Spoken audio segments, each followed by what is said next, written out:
Yeah, sorry for the delay. And now, up to last class, we have seen about the amplitude modulation and different types of techniques. Now, today we'll see about the frequency modulation. So, this frequency modulation we can derive from angle modulation.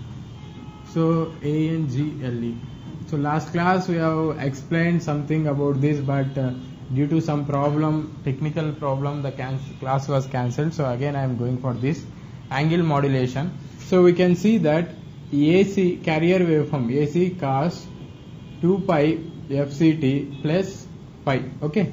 So, in this cos 2 pi FCT plus phi, so this is nothing but a frequency and this is an angle. Okay. So, with this I can get a frequency modulation, with this I can get a phase modulation. So, total this I can say AC cos theta of t. So, this is nothing but AC cos theta of t. So, simply I can call this as theta of t is angle. So, I can say that this is an angle modulation. So, this angle modulation are we can derive two ways: frequency modulation and phase modulation. Okay. So, in this now we'll see first about this frequency modulation.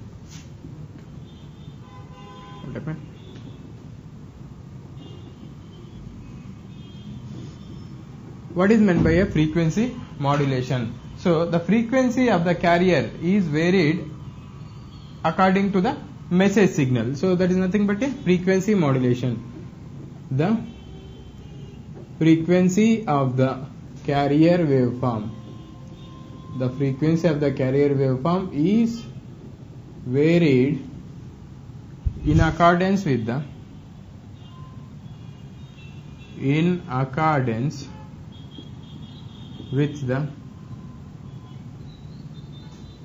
message signal frequency.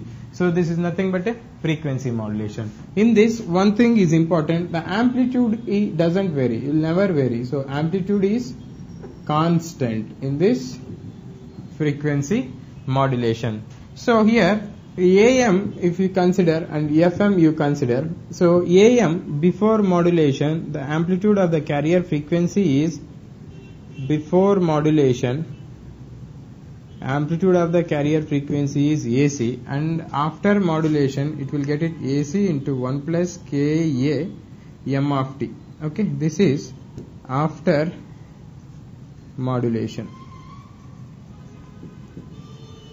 So, here you will get before modulation Fc, and after modulation you will get Fi is equal to Fc plus Kf into Fm,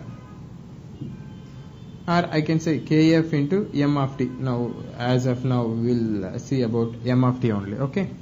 So, what it will happen now, if M of t is equal to 0, this will become Fi is equal to Fc.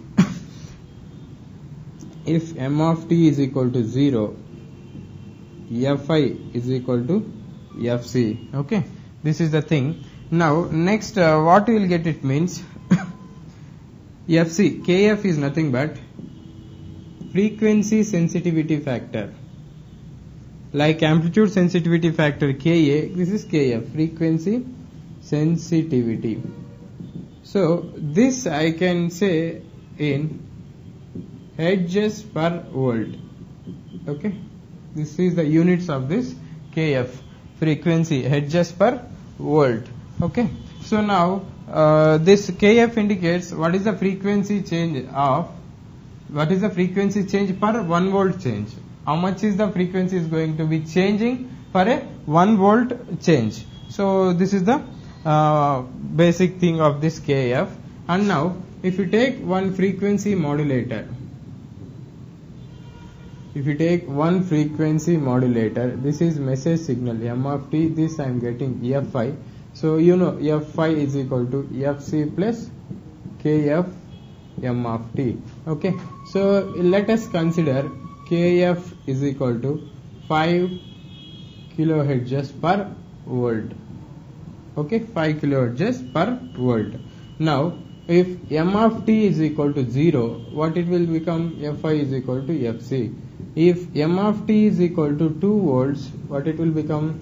Fi is equal to Fc plus How much is this one? 2 into 5, 10 kilohertz. Now m of t, if m of t is equal to 5 volts, so what you will get at Fi is equal to Fc plus 5 into 5, 25 kilohertz. Like this, if the input frequency, if the input voltage is varying, the output frequency is varying. So this we can also call as voltage to frequency converter. FM, frequency modulation, is also called as voltage to frequency converter. Voltage to frequency converter. Why? Because so here we are applying the frequency for frequency modulation. Input we are applying as a voltage, and the output corresponding to this voltage, this is varying. Output frequency is varying. So this is called voltage to frequency converter. We can call it as, okay. And now